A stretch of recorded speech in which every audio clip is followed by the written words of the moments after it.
নুরাবাদ নামের একটি ছোট গ্রামে সবাই খুব সুখে শান্তিতে বসবাস করত। ওই গ্রামেই ইয়াসির আর জুবায়ের নামের দুই ভাইও থাকত, যারা দিন রাত পরিশ্রম করে নিজেদের জমিতে কাজ করত এবং আল্লাহর শুকরিয়া আদায় করে জীবন কাটাত। একদিন যখন ক্ষেতের ফসল বাতাসে দুলছিল, তখন ইয়াসির খুশিতে বলল, আল্লাহর লাখ লাখ শুকরিয়া জুবায়ের ভাই, এবার তো ফসল খুব ভালো হয়েছে, দেখো কেমন সোনার মতো চকচক করছে। জুবায়ের হেসে উত্তর দিল, ইয়াসির ভাই, আপনি একদম ঠিক বলেছেন, কিন্তু মনে একটা ভয়ও কাজ করছে। ইয়াসির জিজ্ঞেস করল, কিসের ভয় ভাই, কি কথা? জুবায়ের চিন্তিত স্বরে বলল, আসল কথা হলো এই বৃষ্টি তো থামছেই না, এমন না যেন হয় যে আমাদের সব পরিশ্রম পানিতে ভেসে যায়। ইয়াসির এই কথা শুনে নিজেও ভাবনায় পড়ে গেল এবং বলল, ভাই, তুমি এই কথা বলে আমাকেও চিন্তায় ফেলে দিলে। চলো একটা কাজ করি, ক্ষেতের একপাশে পুকুরের মতো বড় একটা গর্ত ঘুরে ফেলি, সব অতিরিক্ত পানি ওখানেই জমা হবে আর ফসল বেঁচে যাবে। দুই ভাই আর দেরি না করে প্রবল বৃষ্টির মধ্যেই গর্ত খোঁড়ার কাজে লেগে পড়ল। প্রতিবেশীদের কয়েকজন এই দৃশ্য দেখে নিজেদের মধ্যে হাসাহাসি করে বলতে লাগল, আরে এরা তো নিজেদের খুব বুদ্ধিমান মনে করত, এখন দেখো মুষলধারে বৃষ্টির মধ্যে গর্ত খুঁড়ছে। অন্যজন হেসে বলল, হ্যাঁ ইয়ার, এত প্রবল বৃষ্টিতে গর্ত কে খোঁড়ে, এক নম্বরের বোকা। কিন্তু ইয়াসির আর জুবায়ের কারোর কথার পরোয়া না করে নিজেদের কাজে লেগে রইল। এরপর টানা 4 দিন ধরে ভয়াবহ বৃষ্টি হতে থাকল এবং ইয়াসির ও জুবায়ের সহ পুরো গ্রামের কৃষকদের ফসল ধ্বংস হয়ে গেল। জুবায়ের আক্ষেপ করে বলল, ইয়াসির ভাই, আপনার অনুমান একদম সত্যি হলো, আমাদের সব ফসল তো গেল। আমার তো নিজের কথার ওপরই রাগ হচ্ছে, আমি কেন বলতে গেলাম। ইয়াসির তাকে বুঝিয়ে বলল, ভাই, নিজেকে কেন দোষ দিচ্ছ, ধৈর্য ধরো আর একবার ওই গর্তটার দিকে ভালো করে দেখো তো। জুবায়ের যখন ভালো করে দেখল, তখন সে অবাক হয়ে গেল এবং খুশিতে বলে উঠল, আরে এ তো চমৎকার ব্যাপার, এই গর্তে তো প্রচুর মাছ সাঁতার কাটছে। ইয়াসির হেসে বলল, ভাই, বৃষ্টির পানির সাথে এই মাছগুলো চলে এসেছে, এবার বলো আমরা কি করব। জুবায়ের বুঝতে পেরে বলল, আমরা এই মাছগুলো তুলে গ্রামবাসীদের সাহায্য করব আর এর বিনিময়ে কিছু পারিশ্রমিকও নেব, রোজগারও হবে আবার মানুষের উপকারও হবে। ইয়াসির বলল, একদম তাই করব, পরিশ্রম কখনো বৃথা যায় না, এটা আল্লাহর দয়া। গ্রামবাসীরা এটা দেখে অবাক হয়ে গেল এবং বলতে লাগল, আরে ইয়াসির আর জুবায়ের তো খুব চালাক বেরোলো, বন্যায় ফসল গেল তো পুকুর বানিয়ে মাছ চাষ করে ফেলল। সত্যি এই দুজন আমাদের গ্রামের সেরা জুটি। নুরাবাদের বাদশাহ সুলতান বাহাদুর ছিলেন অত্যন্ত নেককার এবং যোগ্য শাসক, সব প্রজা তাকে খুব সম্মানের চোখে দেখত। একদিন উজির দরবারে এসে আরজ করলেন, জাহাপনা, সমস্যা হলো বন্যার কারণে আমাদের কৃষকদের ফসল ধ্বংস হয়ে গেছে আর মানুষ ক্ষুধার জ্বালায় কষ্টে আছে। সুলতান এই কথা শুনে সাথে সাথে হুকুম দিলেন, উজির সাহেব, দেরি করবেন না, রাজকোষ খুলে দিন আর কৃষকদের মন খুলে সাহায্য করুন, এটা আমাদের নির্দেশ। উজির বাদশার এই নির্দেশ শুনে সাথে সাথে কৃষকদের কাছে পৌঁছে গেলেন। পথে কৃষকদের আসতে দেখেই উজির হাসতে হাসতে বললেন, আরে ভাই সব, তোমরা তো আমাদের কাছেই আসছিলে। কৃষকরা বলল, হ্যাঁ জনাব, আমরা তো আপনার কাছেই আসছিলাম। উজির বললেন, দেখো, সুলতান সালামত তোমাদের দুঃখ তোমাদের বলার আগেই বুঝে গেছেন আর আমাকে নিজেই তোমাদের সাহায্য করার জন্য পাঠিয়েছেন, এই নাও। কৃষকরা খুশিতে স্লোগান দিল, সুলতান সালামত জিন্দাবাদ।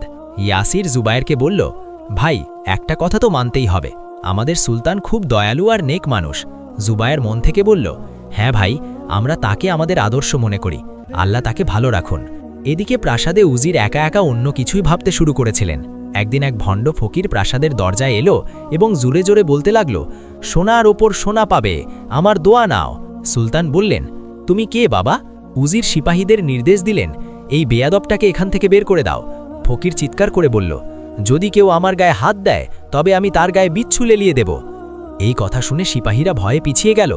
উজির ভয় পেয়ে বললেন, আমার তো একে খুব বিপজ্জনক মানুষ মনে হচ্ছে। কিন্তু সুলতান সবাইকে থামিয়ে বললেন, দাঁড়াও, আমাদের এর কথা শুনতে হবে। ফকির সুলতানের এই কথা শুনে বলল, হে বাদশাহ, তোকে তো ভালো মানুষ মনে হচ্ছে, তুই একজন বুজুর্গের সম্মান রাখলি, আমি তোকে দোয়া দিচ্ছি যে তোর রাজকোষ সোনায় ভরে যাক।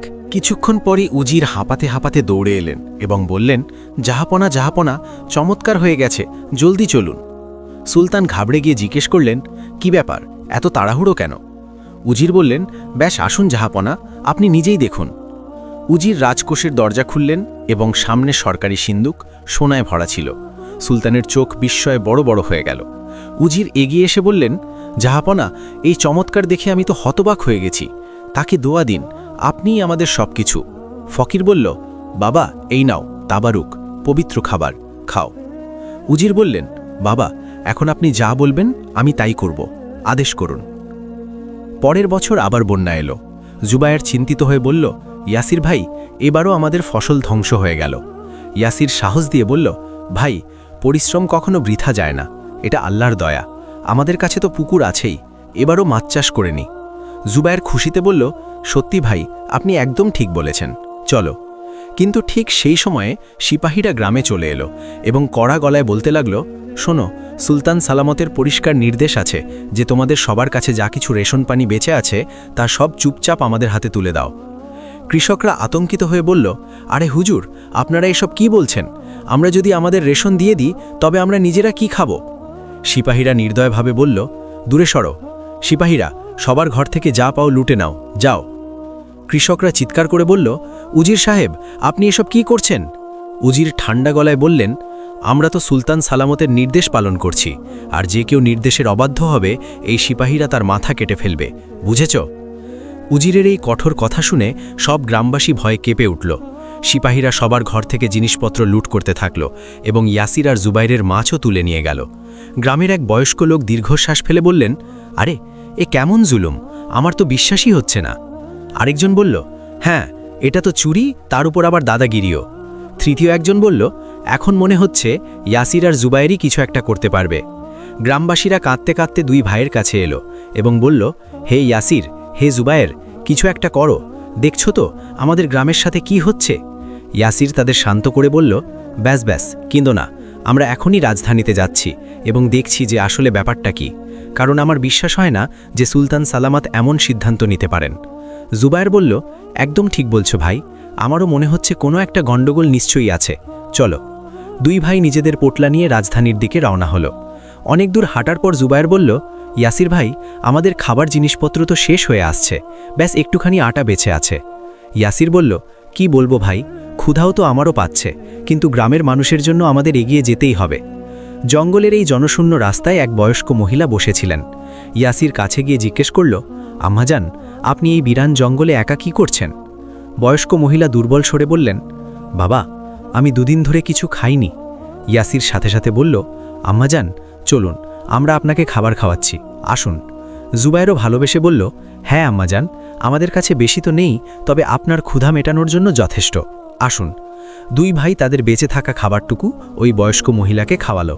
বয়স্ক মহিলা মন থেকে দোয়া দিলেন, আল্লাহ তোমাদের দুজনের ভালো করুন বাবারা, আল্লাহ তোমাদের দুই জগতেই সফল করুন। আচ্ছা বলো, তোমরা কোথায় যাচ্ছ?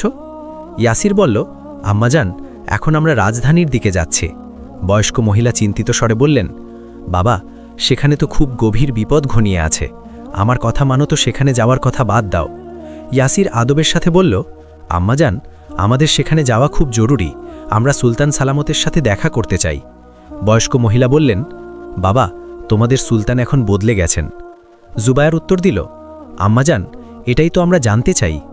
বয়স্ক মহিলা দুজনের সাহসের প্রশংসা করলেন এবং বললেন, তোমাদের দুজনের এই সাহস প্রশংসনীয়, এই তাবিজটা নিজেদের কাছে রাখো। জুবায়ের অবাক হয়ে জিজ্ঞেস করল, এটা কি আম্মাজান? বয়স্ক মহিলা বললেন, এটা নিজেদের কাছে রেখো, এটা তোমাদের বিপদ থেকে বাঁচাবে, আল্লাহর নাম এতে লেখা আছে। দুজনেই শুকরিয়া আদায় করল এবং আল্লাহর নাম নিয়ে সামনে রওনা হলো।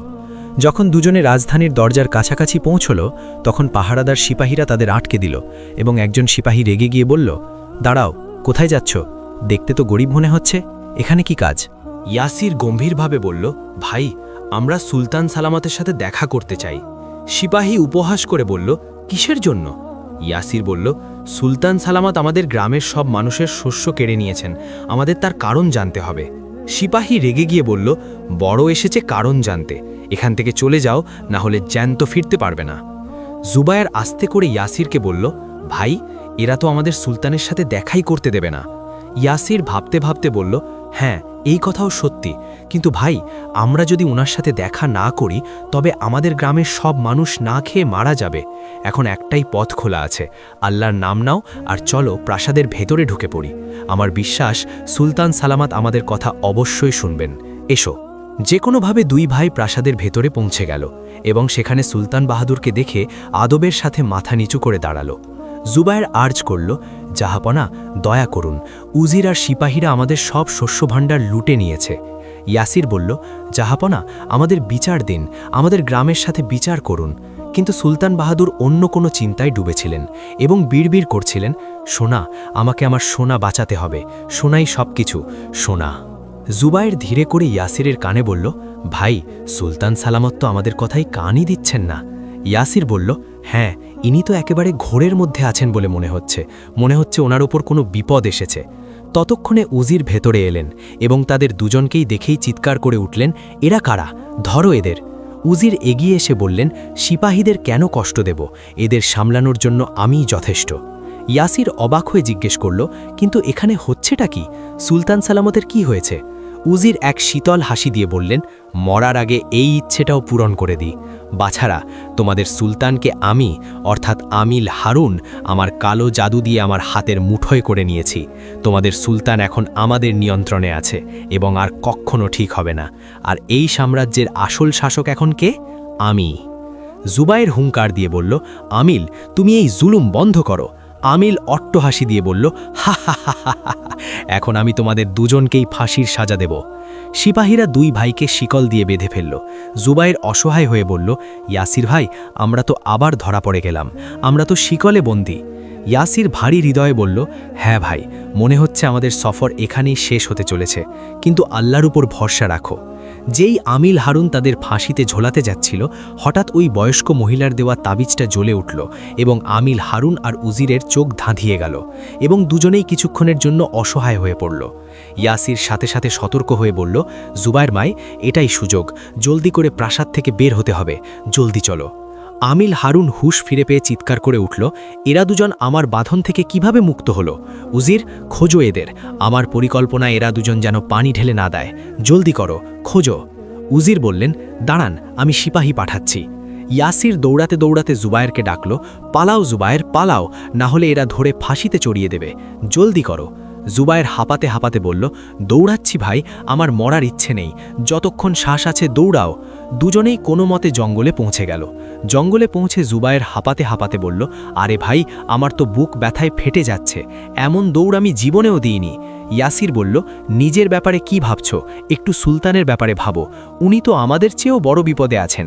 জুবায়ের বলল, ইয়াসির ভাই, আমাদের ওনাকে বাঁচানো উচিত। ইয়াসির বলল, ভাই, আমরা সুলতানকে বাঁচাবো, তাহলে আমাদেরকে বাঁচাবে? এটা ভুলে যেও না যে ওরা হলো হাতি আর আমরা ইঁদুর। জুবায়ের বলল, কথা তো সত্যি, কিন্তু আল্লাহর ভরসা আছে, এখন করব তো কি করব?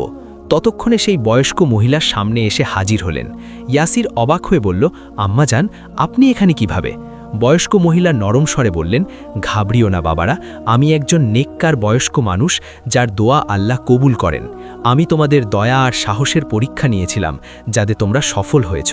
ওই তাবিজটা আমি তোমাদের সুরক্ষার জন্য দিয়েছিলাম। জুবায়ের মন থেকে বলল, আম্মাজান, আল্লাহ আপনাকে এর উত্তম প্রতিদান দিন। বয়স্ক মহিলা বললেন, আমি তোমাদের সাহায্য করতে পারি। ইয়াসির জিজ্ঞেস করল, সাহায্য?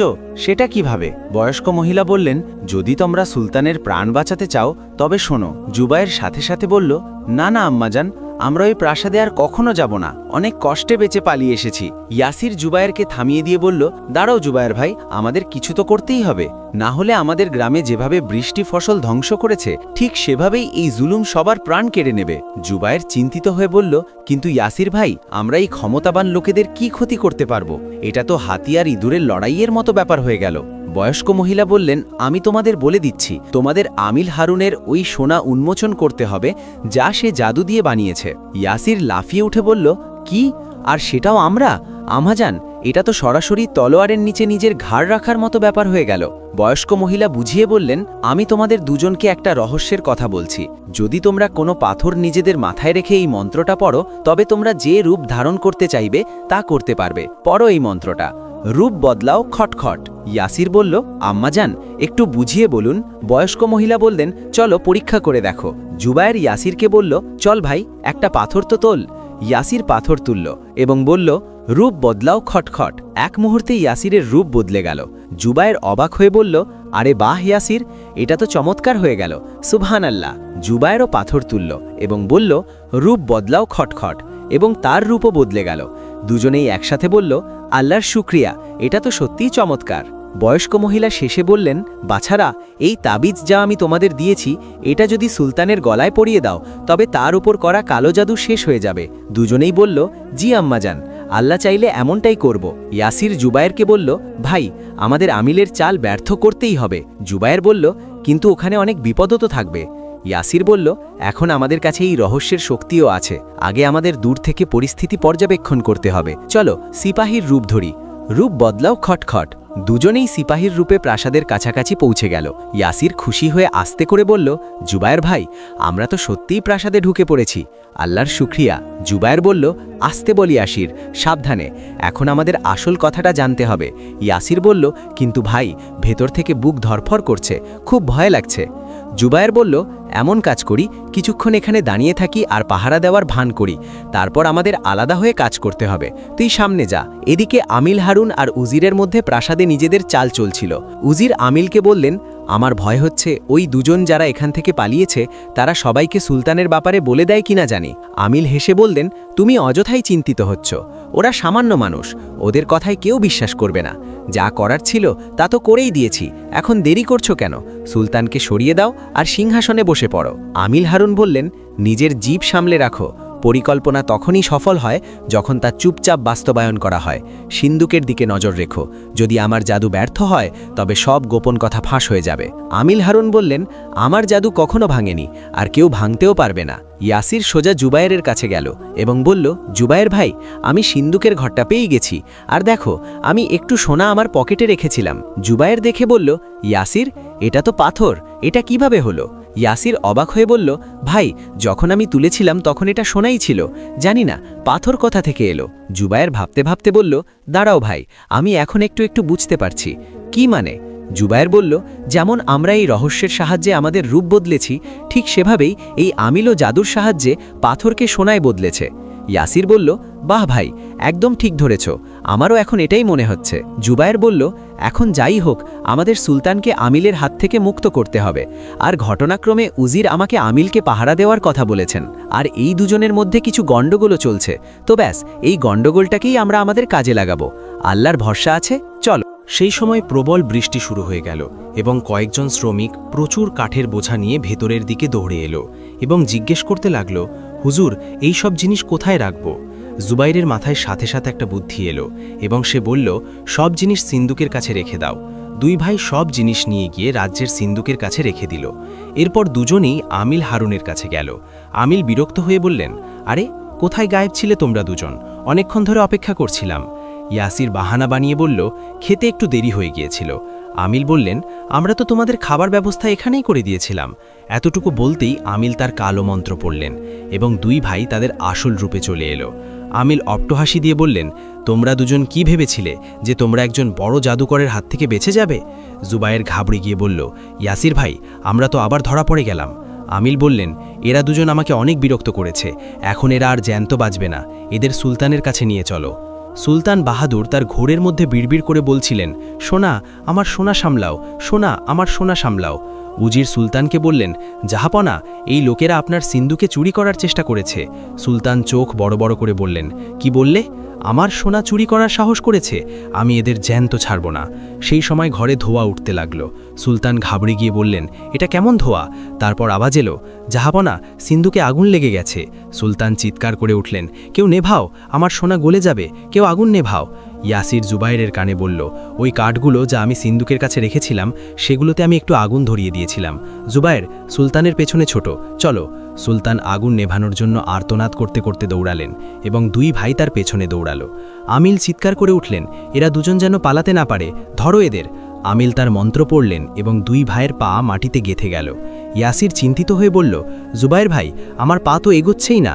জুবাইর বলল, ভাই, আমার পাও মাটিতে গেঁথে আছে বলে মনে হচ্ছে, এটা নিশ্চয়ই এই আমিলের কালো জাদুই, এখন কি করব? আমিল বিজয়ী ভঙ্গিতে বললেন, হ্যাঁ, তোমরা আমার জাদুতে ফেসে গেছো। উজির, এদের শেষ করো, এদের প্রতি আর কোনো দয়া নয়, শেষ করো এদের। উজির বললেন, খুব আনন্দের সাথে। কিন্তু সেই সময় উজির ঘুরে আমিলি উপরই হামলা করে বসলেন। আমিল চিৎকার করে উঠলেন, আরে বিশ্বাসঘাতক, তুই আমাকে কেন মারলি? উজির ঠান্ডা গলায় বললেন, কারণ তুই যতক্ষণ বেঁচে আছিস সুলতানের বিপদ থেকেই যাবে, তোকে শেষ করে আমি নিজের পথ পরিষ্কার করব। যেই আমিল হারুন দুর্বল হয়ে পড়লেন তার জাদু ভেঙে গেল এবং ইয়াসির খুশিতে বলল, জুবাইর ভাই, আল্লাহর শুকরিয়া, আমরা নড়তে পারছি, আমিলের জাদুর প্রভাব শেষ হয়ে গেছে। জুবাইর হুঙ্কার দিয়ে বলল, তাহলে এদের ওপর ঝাঁপিয়ে পড়ো, বিসমিল্লাহ, হামলা। ইয়াসির আর জুবায়ের গ্রামের শক্তিশালী যুবক ছিল এবং আমিল ও উজির হঠাৎ হওয়া এই হামলা সহ্য করতে পারল না এবং দুই ভাই তাদের পাকড়াও করে ফেলল। সেই সময় সুলতান বাহাদুর সিন্দুকের কাছে এলেন এবং দেখলেন যে পুরো ঘর পুড়ে ছাই হয়ে গেছে এবং গলে যাওয়া সোনার জায়গায় সেখানে পাথর পড়ে আছে। ইয়াসির সুলতানের গলায় ওই তাবিজটা পরিয়ে দিল এবং এক মুহূর্তেই সুলতানের মুখে হুঁশ ফিরে এলো। জুবায়ের আর্জ করল, জাহাপনা, দেখুন, এই আমিল হারুন আপনার সাথে প্রতারণা করেছে এবং কালো জাদুর মাধ্যমে আপনাকে ঘোরের মধ্যে রেখে সাম্রাজ্য দখল করতে চেয়েছে। সুলতান অবাক হয়ে বললেন, কি? এখানে তো সোনা নয়, বরং পাথর আর পাথর রাখা আছে।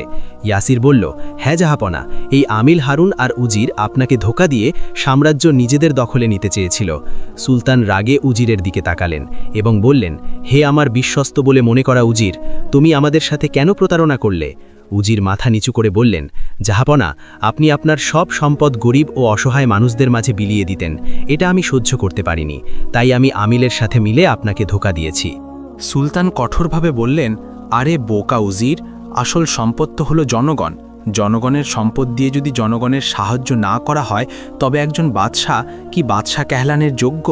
অযোগ্য কোথাকার। নিয়ে যাও এই গাদ্দারদের এবং ফেলে দাও অন্ধকার কারাগারে, আর সমস্ত সম্পদ আবার জনগণের কাছে পৌঁছে দাও। সিপাহীরা আমিল হারুন আর উজিরকে গ্রেফতার করে নিল। ইয়াসির স্বস্তির নিঃশ্বাস ফেলে বলল, জুবায়ের ভাই, মনে হচ্ছে আমাদের কাজ শেষ হয়ে গেছে, আলহামদুলিল্লাহ। জুবায়ের বলল, হ্যাঁ ইয়াসির ভাই, সুলতান সালামতের গাদ্দাররা ধরা পড়েছে, আল্লাহর অশেষ শুকরিয়া। সুলতান বাহাদুর দুই ভাইকে কাছে ডাকলেন এবং বললেন, সাবাস আমার সাহসী যুবকেরা, তোমরা দুজন সাহস আর বুদ্ধিমত্তা দেখিয়ে শুধু আমাকে নয়, বরং পুরো সাম্রাজ্যকে এই গাদ্দারদের হাত থেকে বাঁচিয়েছ। আমরা তোমাদের উপর খুব খুশি। আল্লাহ তোমাদের দুজনকে ভালো রাখুন। ইয়াসির আর জুবায়ের কৃতজ্ঞতায় মাথা নিচু করল এবং মন থেকে দোয়া করল, হে আল্লাহ, তোমার শুকরিয়া। এভাবে বুদ্ধিমত্তার সাহসিকতার মাধ্যমে ইয়াসির আর জুবায়ের সুলতানকে এবং তাদের পুরো সাম্রাজ্যকে গাদ্দারদের চক্রান্ত থেকে বাঁচিয়েছিল। এই গল্প থেকে আমরা এই শিক্ষা পাই যে অন্যায়ের বিরুদ্ধে আওয়াজ তুললে এবং আল্লাহর উপর ভরসা রেখে সাহস দেখালে বড় থেকে বড় বিপদও দূর হয়ে যায়। প্রিয় বন্ধুরা, আশা করি আজকের এই সত্য কাহিনীটি আপনাদের ভালো লেগেছে। অনেক পুরনো কথা। বাগদাদের এক প্রত্যন্ত গ্রামে এক সাধারণ মানুষ বাস করত, যার নাম ছিল আরিয়ান। আরিয়ানের ঘরে এমন এক নীরবতা জেঁকে বসেছিল যা তাকে কুড়ে কুড়ে খেত। তার স্ত্রীর মৃত্যুর পর 2 বছর কেটে গেছে, কিন্তু ঘরের কোনায় কোনায় আজও তার অস্তিত্ব মিশেছিল। আরিয়ানের একটি ছোট মেয়ে ছিল, যার নাম মেহেরিন। আরিয়ান যখনই মেহেরিনকে দেখত, তার মৃত স্ত্রীর কথা মনে পড়ে সে ছটফট করত। সে প্রায়ই ভাবত, সে কি একাই এই ছোট্ট শিশুটিকে বড় করতে পারবে? সে কি তাকে সেই মমতা দিতে পারবে যার অভাব মেহেরিনের চোখে পরিষ্কার ফুটে উঠত? আরিয়ান সারাদিন জঙ্গলে কাঠ কাটত এবং সন্ধ্যায় ক্লান্ত হয়ে বাড়ি ফিরত। মেহেরিন দরজায় বসে তার বাবার অপেক্ষা করত এবং তাকে দেখামাত্রই জড়িয়ে ধরত। আরিয়ানের মনে হতো মেহেরিনের শৈশব যেন এই একাকিত্বের কাছে হার মেনে যাচ্ছে। গ্রামের মুরব্বীরা তাকে পরামর্শ দিল, আরিয়ান, তুমি এখনও যুবক, মেহেরিনের একজন মা দরকার আর তোমার একজন সঙ্গী। আরিয়ানের মন মানত না। তার ভয় ছিল যে কোনো নতুন মহিলা তার ঘরে এসে মেহেরিনকে সেই ভালোবাসা দিতে পারবে না। কিন্তু ভাগ্যের লিখন ছিল অন্য কিছু। এক আত্মীয়ের মাধ্যমে সামিয়ার কথা উঠল। বলা হলো যে সামিয়া খুব সচ্চরিত্র এবং রুচিশীল। আরিয়ান অনেক দ্বিধাদ্বন্দ্বের পর রাজি হল। তার মনে হলো হয়তো সামিয়া এলে মেহেরিনের বিষণ্ণ মুখে হাসি ফিরে আসবে। কিন্তু আফসোস, মানুষের মুখ দেখে তার মনের অবস্থা বোঝা যায় না। সামিয়া যখন এই ঘরে এলো, তখন তার মধ্যে এক অদ্ভুত অহংকার ছিল। শুরুর কয়েকদিন সে আরিয়ানের সামনে মেহেরিনের ওপর খুব ভালোবাসা উজাড় করে দিল। সে তাকে নিজের হাতে খাইয়ে দিত, চুল আঁচড়ে দিত এবং আরিয়ানের চোখে তৃপ্তির হাসি দেখে মনে মনে হাসত। কিন্তু এ সবই ছিল লোক দেখানো, একটি ফাঁদ যা সে আরিয়ানের মনে জায়গা পাওয়ার জন্য পেতেছিল। সামিয়ার হৃদয়ে ছিল পাথরের মতো। মেহেরিনের প্রতি তার কোনো সহমর্মিতা ছিল না, বরং তার মনে হতো মেহেরিন ওই ঘরের একটি বাড়তি জিনিস যা তার আর আরিয়ানের মাঝে দাঁড়িয়ে আছে। সময় বয়ে চলল এবং ধীরে ধীরে সামিয়ার আসল রূপ সামনে আসতে লাগল। কাজের প্রয়োজনে আরিয়ানকে প্রায়ই শহরে যেতে হতো এবং কখনো কখনো তাকে 2 দিন সেখানেই থাকতে হতো। ঠিক এই সময়ই সামিয়ার ভেতরের ঘুমন্ত ঘৃণা জেগে উঠত। একদিন দুপুরে যখন সূর্য আগুন ঝরাচ্ছিল, আরিয়ান শহরে গিয়েছিল। মেহেরিন আঙিনায় একটি ছোট কাঠের গাড়ি নিয়ে খেলছিল, যা তার বাবা তাকে বানিয়ে দিয়েছিল। সামিয়া বারান্দায় বসে হাত পাখা নাড়ছিল। হঠাৎ মেহেরিনের গাড়িটি সামিয়ার পায়ে গিয়ে লাগল। সামিয়ার মুখ রাগে থমথমে হয়ে উঠল। সে মেহরিনকে এত জোরে ধমক দিল যে ছোট্ট শিশুটি ভয়ে সিটিয়ে গেল। তার চোখে পানি চলে এলো, কিন্তু সামিয়ার মন গলে গেল না। সে মেহরিনের কাঠের গাড়িটি তুলে উনুনের আগুনে ফেলে দিল। মেহরিন শুধু চেয়ে চেয়ে দেখল। তার মুখ যেন সেলাই হয়ে গিয়েছিল। সেই মুহূর্তে বাচ্চাটি কি ভাবছিল? তার ছোট্ট মাথায় এই কথা গেঁথে গিয়েছিল যে এই নতুন মা তার নিজের মায়ের মতো নয়। তার নিজের মায়ের গাওয়া সেই লড়ি বা ঘুমপাড়ানি গানের কথা মনে পড়তে লাগল, যা মা তাকে শোনাতেন। মেহরিনের মনে এক ভয়ের সৃষ্টি হলো। সে এখন সামিয়ার সামনে আসতে ভয় পেত, কিন্তু সামিয়া যেন অত্যাচার করার বাহানা খুঁজত। সে মেহরিনকে ঘরের ছোটখাটো কাজে লাগিয়ে দিল। যে শিশুটির এখন খেলনা দিয়ে খেলার কথা, সে ভারী ভারী বালতি টানত আর আঙিনা পরিষ্কার করত। সামিয়া তাকে পেট ভরে খাবারও দিত না। আরিয়ানের সামনে সে তাকে ফল আর মেওয়া খাওয়াতো, কিন্তু আরিয়ান চলে গেলেই মেহরিনের কপালে জুটত শুকনো রুটি আর পানি। আরিয়ান যখন ফিরত তার মনে হতো মেহরিন যেন রোগা হয়ে যাচ্ছে। সে জিজ্ঞেস করত, মেহরিন মা, তুমি ঠিক আছো তো? মেহরিন তার বাবার চোখের দিকে তাকাত।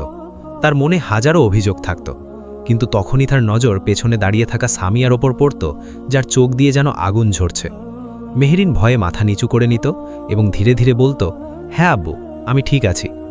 আরিয়ানের মনে হতো হয়তো বাচ্চাটি তার মাকে মনে করে উদাস থাকে। সে স্বপ্নেও ভাবেনি যে মহিলাকে সে মেহরিনের মা বানিয়ে এনেছিল, সেই মহিলাই তার জীবনের শত্রু হয়ে দাঁড়াবে। সামিয়ার ঘৃণার একটি কারণ এটিও ছিল যে আরিয়ান তার আয়ের একটি বড় অংশ মেহরিনের ভবিষ্যতের জন্য জমিয়ে রাখত। সামিয়া চাইতো সেই সব টাকা তার বিলাসিতায় খরচ হোক। তার মনে হতো যতক্ষণ মেহরিন এই বাড়িতে আছে, সে তার মনের সব ইচ্ছা পূরণ করতে পারবে না। তার মাথায় সারাক্ষণ এই ফন্দি ঘুরত যে কিভাবেই মেয়েটির হাত থেকে রেহাই পাওয়া যায়। এক রাতে যখন পুরো গ্রাম গভীর ঘুমে মগ্ন, সামিয়া বিছানায় শুয়ে ছাদের দিকে তাকিয়েছিল। তার পাশেই আরিয়ান বেঘরে ঘুমোচ্ছিল। সামিয়ার মাথায় এক ভয়ঙ্কর পরিকল্পনা তৈরি হচ্ছিল। কিন্তু মেহরিন, সেই শিশুটি তো নিষ্পাপ ছিল। সে তো শুধু ভালোবাসার কাঙাল ছিল। সে কি করে জানবে যে ছায়ার নিচে সে ঘুমোচ্ছে, সেই ছায়ায় তাকে গিলে ফেলার জন্য তৈরি হয়ে বসে আছে? মেহরিন প্রায় রাতে ঘুমানোর সময় তার মায়ের পুরনো ওড়নাটি বুকে জড়িয়ে ঘুমাত। তার মনে হলো মা তাকে দেখছেন, মা তাকে বাঁচিয়ে নেবেন। কিন্তু সামিয়ার নজর সেই ওড়নার ওপরও পড়ল। একদিন সে মেহরিনের হাত থেকে সেই ওড়না কেড়ে নিয়ে আবর্জনায় ফেলে দিল। মেহরিন সেদিন খুব কেঁদেছিল, এত কেঁদেছিল যে তার হিচকি উঠে গিয়েছিল।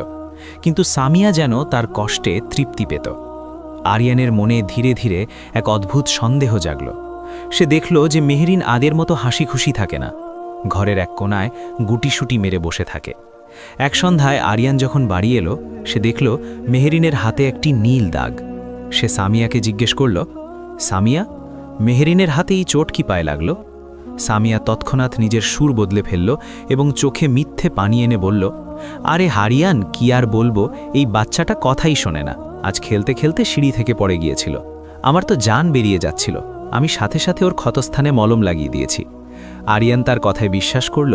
সে মেহরিনকে বুকে টেনে নিল এবং তাকে বোঝাতে লাগল যে মা সাবধানে খেলবে।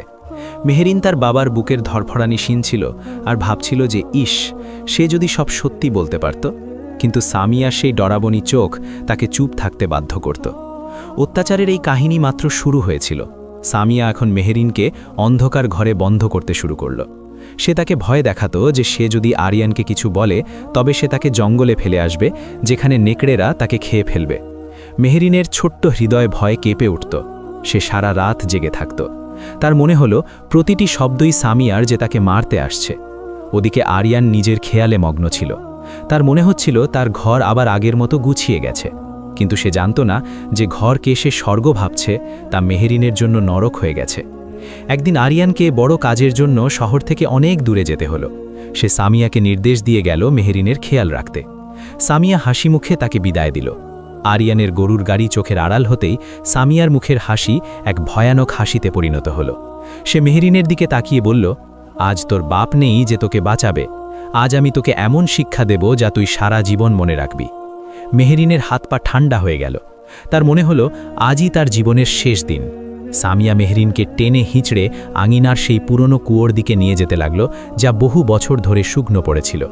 মেহরিন চিৎকার করে বলল, মা, আমাকে ছেড়ে দাও, আমি কিচ্ছু বলবো না, আব্বুকে কিচ্ছু বলবো না। কিন্তু সামিয়ার ওপর যেন ভূত সাওয়ার ছিল। সে মেহরিনকে কুয়োর পাড়ে দাঁড় করালো। মেহরিন নিচে তাকালো। সেখানে শুধু ঘুটঘুটে অন্ধকার ছিল। তার চিৎকার বাতাসে মিলিয়ে গেল। গ্রামবাসীরা নিজের কাজে ব্যস্ত ছিল, কেউ সেই নিষ্পাপ শিশুর চিৎকার শুনল না। সামিয়া যখনই তাকে ধাক্কা দেওয়ার জন্য হাত বাড়ালো, তখনই হঠাৎ গ্রামের মসজিদ থেকে আসরের আজানের ধ্বনি ভেসে এলো। সেই আওয়াজ, সেই ভয়ঙ্কর নীরবতা চিরে সামিয়ার কানে আঘাত করল এবং তার হাত যেন পাথরের মতো জমে গেল। মেহেরিন, যে চোখ বন্ধ করে নিচে মৃত্যুর অপেক্ষা করছিল, সে থরথর করে কাঁপছিল। তার শ্বাস এত দ্রুত চলছিল যে মনে হচ্ছিল তার ছোট্ট বুক ফেটে যাবে। সামিয়া দাঁত কিড়মিড় করে তাকে কুয়োর পাড় থেকে নিচে নামালো এবং তার হাত এত জোরে মুচড়ে দিল যে মেহেরিনের মুখ থেকে এক চাপা আর্তনাদ বেরিয়ে এলো। সামিয়ার চোখ তখন শয়তানের মতো জ্বলছিল। সে মেহেরিনের মুখের কাছে মুখ নিয়ে ফিসফিস করে বলল, আজ তো খোদা তোকে বাঁচিয়ে দিল, কিন্তু মনে রাখিস, আজান তোকে সবসময় বাঁচাবে না। তুই যদি মুখ খুলিস তবে তোকে এই কুয়োর মধ্যেই জ্যান্ত কবর দেব, আর কেউ কাকপক্ষীতেও টের পাবে না। যাই হোক, সামিয়া তাকে টেনে হিঁচড়ে বাড়ির ভেতরে ছুঁড়ে দিল। মেহেরিন এক কোনায় পড়ে গেল, তার কনুই ছড়ে গিয়েছিল এবং রক্ত বেরোচ্ছিল, কিন্তু তার সেই ব্যথার কোনো অনুভূতি ছিল না। তার মাথায় তখন শুধু সেই কুয়ো আর সামিয়ার ডরাবনী চেহারা ঘুরছিল। সে ভাবছিল, তার আব্বু কি সত্যিই তাকে এই মহিলার কাছে ফেলে গেছেন? আরিয়ানের কি সামান্যতম আন্দাজ নেই যে তার অনুপস্থিতিতে তার কলিজার টুকরোর ওপর কি ঝড় বয়ে যাচ্ছে? মেহেরিনের ছোট্ট মনে এক অদ্ভুত দ্বন্দ্ব চলছিল। একদিকে বাবার গলা জড়িয়ে ধরে সব সত্যি বলে দেওয়ার আকুতি, অন্যদিকে সামিয়ার সেই ভয়ঙ্কর ছায়া যা তাকে শ্বাসরোধ করে দিচ্ছিল। সন্ধ্যা হলো এবং সূর্যাস্তের সাথে সাথেই আকাশে অন্ধকার নেমে এলো। আরিয়ান যখন শহর থেকে ফিরল, তার ক্লান্ত মুখে এক প্রশান্তি ছিল। সে মেহেরিনের জন্য শহর থেকে কিছু মিষ্টি আর একটি রেশমি পোশাক কিনে এনেছিল। সে ঘরে পা রাখা মাত্রই সামিয়া নিজের নেকাব পরে নিল, সেই মমতা আর ভালোবাসার নেকাব। সে দৌড়ে আরিয়ানের কাছে গেল, তার ঝোলাটি ধরল এবং আদুরে গলায় বলল, আজ তো ফিরতে বড় দেরি করে ফেললেন, আমি আর মেহেরিন কতক্ষণ ধরে পথ চেয়ে বসে আছি। আরিয়ান হাসল এবং মেহেরিনকে খুঁজতে লাগল। মেহেরিন অন্ধকার ঘরের এক কোনায় গুটিসুটি মেরে বসেছিল। আরিয়ান তাকে ডাকল, মেহেরিন মা, দেখো আমি তোমার জন্য কি এনেছি। মেহেরিন বাইরে এলো, তার পা কাঁপছিল। সে আরিয়ানকে দেখল, তার চোখে পানি চলে এলো। তার মনে হলো এখনই দৌড়ে আব্বুর গলায় মাথা রেখে ফুপিয়ে ফুপিয়ে কাঁদে। কিন্তু তখনই তার নজর সামিয়ার ওপর পড়ল, যে আরিয়ানের পেছনে দাঁড়িয়ে নিজের আঙুল দিয়ে কুয়োর দিকে ইশারা করছিল। মেহেরিনের গলা বুঝে গেল, সে চুপচাপ দাঁড়িয়ে রইল। আরিয়ান তাকে পোশাক আর মিষ্টির প্যাকেট দিল, কিন্তু মেহেরিনের হাতে যেন কোনো প্রাণই ছিল না। আরিয়ান কিছুটা অবাক হলো। সে জিজ্ঞেস করল, কি ব্যাপার মেহেরিন, তুমি খুশি হওনি? সামিয়া তৎক্ষণাৎ কথা কেড়ে নিয়ে বলল, আরে দুপুরে একটু জেদ করছিল, আমি বকাবকি করেছি বলে সাহেবজাদি অভিমানে মুখ ভার করে বসে আছেন। বাচ্চাদের আবদার তো আপনি জানেনই। আরিয়ান মেহেরিনের মাথায় হাত বুলিয়ে তাকে আদর করতে লাগল, কিন্তু সে জানত না যে নীরবতার পেছনে কত বড় তুফান লুকিয়ে আছে। রাতের খাবার খাওয়ার সময় সামিয়া নতুন চাল চালল। সে আরিয়ানকে বলল, শুনুন, মেহেরিন এখন বড় হচ্ছে, ওকে ঘরের কাজের অভ্যাস করানো দরকার। সারাদিন শুধু খেলে বেড়ায়, এতে ওর অভ্যাস খারাপ হয়ে যাবে। আরিয়ান কিছুটা দ্বিধায় পড়ল। সে বলল, সামিয়া, ও তো এখনো বাচ্চা, এখন ওর খেলার দিন। কিন্তু সামিয়ার মাথায় তো শয়তানি বুদ্ধি ঘুরপাক খাচ্ছিল। সে ধীরে ধীরে আরিয়ানের কানে বিষ ঢালতে শুরু করল। আমি তো ওর মঙ্গলের জন্যই বলছি, কাল যদি আমরা না থাকি তবে ও নিজের খেয়াল কিভাবে রাখবে? আর তাছাড়া গ্রামের লোকজন বলতে শুরু করেছে যে আরিয়ানের মেয়ে বখাটে হয়ে যাচ্ছে। আরিয়ান নিজের সম্মান নিয়ে খুব সচেতন ছিল, তাই সে সামিয়ার কথায় রাজি হলো। তার মনে হলো হয়তো সামিয়া ঠিকই বলছে, একজন মাই তো সন্তানের ভবিষ্যৎ গড়তে চান। পরদিন সকাল থেকে মেহেরিনের জীবন আরও দুর্বিষহ হয়ে উঠল। সামিয়া তাকে সূর্য ওঠার আগেই জাগিয়ে দিত। তাকে ঘরের সব ভারী কাজ করতে হতো, কাঠ বয়ে আনা, পশুর ঘর পরিষ্কার করা আর জাতা পেশা। মেহেরিনের ছোট ছোট হাত এসব কাজে অভ্যস্ত ছিল না। তার হাতে ফোসকা পড়ে গেল, কিন্তু সামিয়ার তাতে কোনো ভ্রুক্ষেপ ছিল না। সে শুধু চড়া গলায় হুকুম দিত, আর মেহেরিনের সামান্য ভুল হলেই তাকে চড় থাপ্পড় আর গালিগালাজ সহ্য করতে হতো। মেহেরিন এখন একেবারে চুপচাপ হয়ে গিয়েছিল। তার সেই চঞ্চলতা, সেই খিলখিল হাসি যেন কোথাও হারিয়ে গিয়েছিল। সে যেন এক চলন্ত মূর্তিতে পরিণত হয়েছিল। কিন্তু সামিয়ার অত্যাচার এখানেই থামল না। তার মনে হতে লাগলো যতক্ষণ মেহেরিন এই বাড়িতে আছে, আরিয়ানের মনোযোগ পুরোপুরি তার দিকে থাকবে না। সে আরিয়ানের মনে মেহেরিনের বিরুদ্ধে ঘৃণা তৈরির এক ভয়ঙ্কর পথ বেছে নিল। সে নিজেই ঘরের জিনিস ভাঙত আর দোষ চাপিয়ে দিত মেহেরিনের উপর। কখনো দুধ ফেলে দিত, কখনো দামি পাত্র ভেঙে ফেলত। আর আরিয়ান যখন জিজ্ঞেস করত তখন কুম্ভীরাস্ত্রু ফেলে বলতো, আরিয়ান, আমি আর সহ্য করতে পারছি না, মেহেরিন আমাকে খুব বিরক্ত করে। আজও জানতো কেন আমার খাবার উল্টে দিয়েছে, আর আমি বারণ করতেই আমাকে ধাক্কা দিয়ে ফেলে দিয়েছে। আরিয়ান বিশ্বাস করতে পারছিল না যে তার নিষ্পাপ মেহেরিন এমন করতে পারে, কিন্তু সামিয়ার অভিনয় এত নিপুণ ছিল যে ধীরে ধীরে আরিয়ানের মনে মেহেরিনের প্রতি তিক্ততা তৈরি হতে লাগল। একদিন আরিয়ান মেহরিনকে দেখে খুব বকাবকি করল। মেহরিন নির্দোষ ছিল, সে কিছুই করেনি। সে তার বাবার চোখের দিকে তাকাচ্ছিল, যেখানে আগে তার জন্য অসীম ভালোবাসা থাকত, সেখানে এখন রাগ আর ঘৃণা। আরিয়ান বলল, মেহরিন, যদি তুমি নিজের স্বভাব না শুধরাও তবে আমি তোমাকে বাড়ি থেকে বের করে দেব। মেহরিনের মন ভেঙে চুরমার হয়ে গেল। তার মনে হলো এই পৃথিবীতে এখন তার আর কেউ নেই। তার আব্বুও এখন তাকে বিশ্বাস করেন না। সে রাতে সে না খেয়েই ঘুমিয়ে পড়ল এবং স্বামীও তাকে খাবার দেবার প্রয়োজন মনে করল না। মেহরিন সারা রাত জেগে রইল। বাইরে বৃষ্টি হচ্ছিল এবং বিজলি চমকাচ্ছিল। তার মায়ের কথা খুব মনে পড়ছিল। তার মনে পড়ল সে যখন ছোট ছিল আর মেঘ ডাকত, তখন মা তাকে বুকের মাঝে লুকিয়ে নিতেন আর বলতেন, ভয় পাস না সোনা, আমি আছি তো। মেহরিন অন্ধকারে তার মাকে ডাকল, মা তুমি কোথায়, আমাকে তোমার কাছে নিয়ে যাও। তার ফুপিয়ে ফুপিয়ে কান্নার শব্দ ঘরের দেয়ালে ধাক্কা খেয়ে ফিরে আসছিল। তার এমন মনে হলো যেন কোনো ছায়া তার পাশে দাঁড়িয়ে আছে। সে চোখ খুলতেই দেখল জানলার পাশে একটি সাদা ঝাপসা ছায়া দেখা যাচ্ছে। মেহরিনের আত্মা কেঁপে উঠল, কিন্তু পরক্ষণেই এক শান্তির অনুভূতি হল। তার মনে হলো তার মা তাকে দেখছেন। সকাল হলে সামিয়া মেহরিনকে এক নতুন আদেশ শোনাল। গ্রামের এক প্রান্তে এক পুরনো ও ঘন জঙ্গল ছিল। সেখানে এক বাবা থাকতেন যাকে মানুষ ছায়া বাবা বলতো।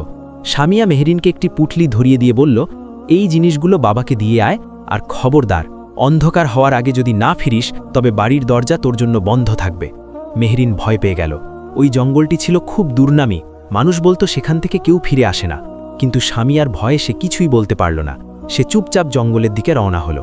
সে জানত এটি ছিল সামিয়ার আর এক চাল, তাকে চিরতরে রাস্তা থেকে সরিয়ে দেবার।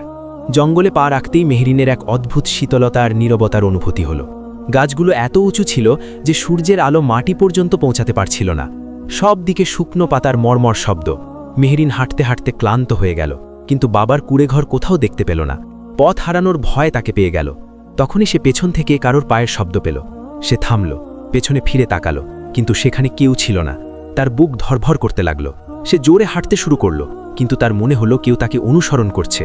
হঠাৎ সে একটি মহিলার আওয়াজ শুনতে পেল যে তার নাম ধরে ডাকছে, মেহরিন, মেহরিন, মা মেহরিন। মেহরিন থেমে গেল। ওই কণ্ঠটি ছিল খুব চেনা। ওটা সামিয়ার কণ্ঠ ছিল না, বরং ওটা ছিল সেই কণ্ঠ যা শোনার জন্য তার কান তৃষ্ণার্ত ছিল। ওটা কি তার মা ছিল, নাকি জঙ্গলের কোনো আত্মা তাকে বিভ্রান্ত করছিল? মেহরিন সেই কণ্ঠস্বরের দিকে এগিয়ে গেল। সে ঝোপঝাড় চিড়ে এমন এক জায়গায় পৌঁছল যেখানে একটি পুরনো কবর ছিল। কবরের ওপর তাজা ফুল দেওয়া ছিল। মেহরিন সেখানে বসে অঝরে কাঁদতে লাগল। তার মনে হলো কোনো অদৃশ্য হাত তার চোখের চল মুছে দিচ্ছে। ওদিকে বাড়িতে সামিয়া আরিয়ানের অপেক্ষায় ছিল। সে মনে মনে ঠিক করে নিয়েছিল যে যখন আরিয়ান ফিরবে তখন সে বলবে মেহরিন নিজের ইচ্ছায় বাড়ি ছেড়ে পালিয়েছে। সে তার জয়ে হাসছিল। কিন্তু তখনই আকাশের আবহাওয়া পরিবর্তন হয়ে গেল এবং এমন এক ঝড় এলো যে সামিয়ার চালা নড়তে শুরু করল। ঝড়ের সাথে সাথে এক অদ্ভুত আওয়াজ প্রতিধ্বনিত হতে লাগল, যেন কোনো মহিলা খুব জোরে জোরে কাঁদছে। সামিয়ার মুখ ফ্যাকাশে হয়ে গেল। সে দরজা জানলা বন্ধ করে দিল, কিন্তু সেই আওয়াজ কমল না। তার মনে হলো কেউ যেন দেয়াল টপকে ভেতরে আসছে। তখনই দরজায় এক সজোরে ধাক্কা হলো। সামিয়ার মনে হলো আরিয়ান এসেছে। সে তাড়াতাড়ি দরজা খুলল, কিন্তু সামনে আরিয়ান ছিল না। সেখানে যে দৃশ্য ছিল তা দেখে সামিয়ার চিৎকার বেরিয়ে গেল। দরজায় কোনো মানুষ নয়, বরং একটি ছায়া দাঁড়িয়েছিল, যার চোখ আগুনের মতো জ্বলছিল। সামিয়া পিছিয়ে গেল। তার পা পিছলে সে মাটিতে পড়ে গেল। সেই ছায়া এক ঠান্ডা ডরাবনী কণ্ঠে বলল, আমার সন্তানের সাথে তুই যা করেছিস তার হিসাব তোকে দিতে হবে। সামিয়ার চিৎকার তার গলাতেই আটকে গেল। ওটা ছায়া ছিল না, বরং ছিল এক জ্বলন্ত সত্য যা তার আত্মাকে দগ্ধ করছিল। সেই ডরাবনী আওয়াজ ঘরের দেওয়ালে ধাক্কা খেয়ে এক বিকট শব্দে পরিণত হলো। সামিয়া পাগলের মতো ঘরের এদিক ওদিক দৌড়াতে লাগল। তার মনে হলো প্রতিটি কোণ, প্রতিটি ছায়া তাকে ধরার জন্য হাত বাড়াচ্ছে। সে জানলা খুলতে চাইল, কিন্তু বজ্রপাতের আওয়াজ তাকে পেছনে ঠেলে দিল। ওদিকে আরিয়ান পথে ছিল। তার গরুর গাড়ি কাদার মধ্যে ফেসে গিয়েছিল এবং সে ঘামে ভিজে তা বের করার চেষ্টা করছিল। হঠাৎ তার নজর মাটির ওপর পড়ল। কাদার মাঝে এক টুকরো কাপড় চাপা পড়েছিল। আরিয়ান ওটা বের করল এবং তার চোখ কপালে উঠে গেল। এটি ছিল সেই রেশমি ওড়না যা তার প্রথম স্ত্রী অর্থাৎ মেহরিনের মা সবসময় পরতেন। আরিয়ানের হৃদস্পন্দন যেন থিমে গেল। তার মনে পড়ল সামিয়া বলেছিল যে এই ওড়না তো উনুনের আগুনে পুড়ে গেছে। তাহলে এটা এখানে রাস্তার পাশে আবর্জনার স্তূপে কি করছে? ওই একটি ছোট কাপড়ের টুকরো আরিয়ানের মনের পর্দাগুলো খুলতে শুরু করল। তার মনে পড়তে লাগল সেই সব মুহূর্ত যখন মেহরিনের চোখে ভয় থাকত, যখন তার শরীরে নীল দাগ থাকত এবং যখন সে ক্ষুধার্ত অবস্থায় ঘুমিয়ে পড়ত। আরিয়ানের নিজের বোকামির উপর কান্না পেল। সে নিজেকে ধিক্কার দিল যে কিভাবে সে এক পরনারী বা বিমাতার রূপ আর মিষ্টি কথায় ভুলে নিজের মেয়ের প্রতি অপরাধী হয়ে বসল। তার রক্ত টকবক করে ফুটতে শুরু করল। সে গরুর গাড়ি সেখানেই ফেলে রেখে পাগলের মতো বাড়ির দিকে দৌড়াতে লাগল। যাই হোক, এদিকে জঙ্গলে মেহরিন সেই পুরনো কবরের কাছে বসে কাঁপছিল। বৃষ্টি থেমে গিয়েছিল, কিন্তু গাছ থেকে টুপটুপ করে পড়া পানির ফোঁটা তাকে ভয় দেখাচ্ছিল। তখনই ঝোপের আড়াল থেকে এক ছায়া বেরিয়ে এলো। মেহরিন চিৎকার করে উঠল, মা বাঁচাও! কিন্তু ওটা সামিয়া বা কোনো ভূত ছিল না, ওটা ছিলেন ছায়া বাবা। সাদা দাড়ি, চেহারায় নূর বা জ্যোতি, আর চোখে এক অদ্ভুত গভীরতা। বাবা মেহরিনের মাথায় হাত রাখলেন, আর তার হাত স্পর্শ করতেই মেহরিনের মনে হলো যেন সে দুনিয়ার সব মমতা ফিরে পেয়েছে। বাবা শান্ত কণ্ঠে বললেন, মা, ভয় পেও না। যে তোমাকে এখানে পাঠিয়েছে তাকে তার কর্মফল ভোগ করতে হবে।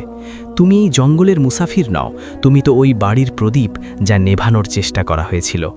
বাবা মেহরিনকে নিয়ে তার কুড়ে ঘরে গেলেন। সেখানে তিনি তাকে গরম দুধ খাওয়ালেন এবং তার ক্ষতে মলম লাগিয়ে দিলেন। মেহরিন প্রথমবার অনুভব করল যে সত্যিই কেউ তার পরোয়া করছে। বাবা তাকে বললেন যে ওটা তার মায়ের দোয়াই ছিল, যা তাকে জঙ্গলের হিংস্র পশুর হাত থেকে বাঁচিয়ে এখানে নিয়ে এসেছে।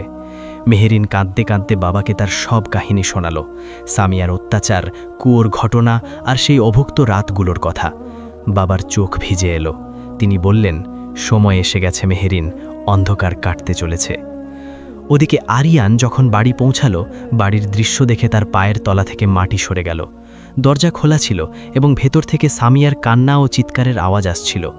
আরিয়ান ভেতরে ঢুকে দেখল সামিয়া মেঝের উপর পড়ে নিজের চুল ছিঁড়ছে। ভয়ে তার চেহারা বিকৃত হয়ে গেছে। সে বারবার বলছিল, আমাকে মাফ করে দাও, ও আমাকে মেরে ফেলবে, ও কুয়ো থেকে বেরিয়ে এসেছে। আরিয়ান তাকে ঝাঁকুনি দিয়ে জিজ্ঞেস করল, মেহরিন কোথায়? সামিয়া, আমার মেয়ে কোথায়? সামিয়া আরিয়ানের দিকে তাকালো, তার চোখে পাগলপন ছিল। সে হাসতে লাগলো, এমন এক হাসি যা আত্মা কাঁপিয়ে দেয়। মেহরিন? মেহরিন তো জঙ্গলের নেকড়েদের খাবার হয়ে গেছে এতক্ষণে। আমি তাকে সেখানে পাঠিয়েছি যেখান থেকে কেউ ফিরে আসে না। আরিয়ানের হাত কাঁপতে লাগলো। সে হিতাহিত জ্ঞান হারিয়ে সামিয়াকে এক সজোরে চড় কষল। তার রাগ আকাশ ছোঁয়া ছিল। যদি আমার মেয়ের কিছু হয় তবে আমি তোকে জ্যান্ত ছাড়ব না। আরিয়ান তখনই মশাল নিয়ে জঙ্গলের দিকে ছুটল। বৃষ্টি আবার শুরু হয়েছিল, কিন্তু আরিয়ানের শীত বা ক্লান্তি কোনো কিছুরই অনুভূতি ছিল না। সে মেহরিনের নাম ধরে ডাকতে ডাকতে নাজেহাল হয়ে গিয়েছিল। মেহরিন, আমার মা, আমাকে মাফ করে দাও। তার গলা দিয়ে আওয়াজ বেরোচ্ছিল না, কিন্তু সে থামছিল না। তখনই সে দূরে এক মৃদু আলো দেখতে পেল। ওটা ছিল ছায়া বাবার কুড়ে ঘর। আরিয়ান সেখানে পৌঁছালো এবং যা দেখল তা দেখে তার চোখের পানির বাঁধ ভেঙে গেল। মেহরিন সেখানে বাবার কোলে মাথা রেখে ঘুমাচ্ছিল। তার নিষ্পাপ মুখে এক অদ্ভুত প্রশান্তি ছিল। আরিয়ান দৌড়ে গিয়ে মেহরিনকে বুকে জড়িয়ে ধরল। মেহরিনের চোখ খুলল, সে তার আব্বুকে দেখল এবং এবার সে ভয় পেল না। সে আরিয়ানের গলা জড়িয়ে ধরে মন ভরে কাঁদল। আরিয়ান তার পায়ের ফসকাগুলোকে নিজের চোখের পানি দিয়ে ধুয়ে দিল। বাবা আরিয়ানের দিকে তাকিয়ে বললেন, আরিয়ান, মানুষের উচিত নয় নিজের চোখের উপর পট্টি বেঁধে রাখা। খোদা তোমাকে এক অমূল্য হিরে দিয়েছিলেন, আর তুমি তাকে পাথর ভেবে ফেলে দিয়েছিলে। আরিয়ান তার ভুলের গভীর অনুশোচনা করল। সে মেহরিনকে নিয়ে বাড়ি ফিরে এলো। যখন তারা বাড়ি পৌঁছালো, সেখানে নীরবতা আরও গভীর ছিল। সামিয়া সেখানে ছিল না। বলা হয় যে সে রাতে সে বাড়ি থেকে এমনভাবে পালালো যে আর কখনো কেউ তাকে দেখতে পায়নি। কেউ কেউ বলে সে সেই পুরনো শুকনো কুয়োর মধ্যেই পড়ে গেছে, যেটিকে সে মেহরিনের কবর বানাতে চেয়েছিল। আবার কেউ কেউ বিশ্বাস করে সে জঙ্গলে পথ হারিয়ে পাগল হয়ে গেছে। যাই হোক, তার যা হয়েছে তা তার নিজের কর্মফল ছিল। আমাদের এই কাহিনী থেকেই শিক্ষা নেওয়া উচিত যে সন্তানের ওপর কোনো বিমাতার অত্যাচার হতে থাকলে বাবার উচিত সজাগ থাকা এবং সবসময় অন্ধের মতো কাউকে বিশ্বাস না করা। মাই হলেন সন্তানের আসল রক্ষাকর্তা। প্রিয় বন্ধুরা, যদি আপনাদের এই গল্প পছন্দ হয়ে থাকে তাহলে লাইক করবেন, সাবস্ক্রাইব করবেন আর কমেন্টে জানান আপনারা কোথা থেকে আমাদেরকে দেখছেন। আপনাদের সমর্থন আমাদের জন্য খুব গুরুত্বপূর্ণ।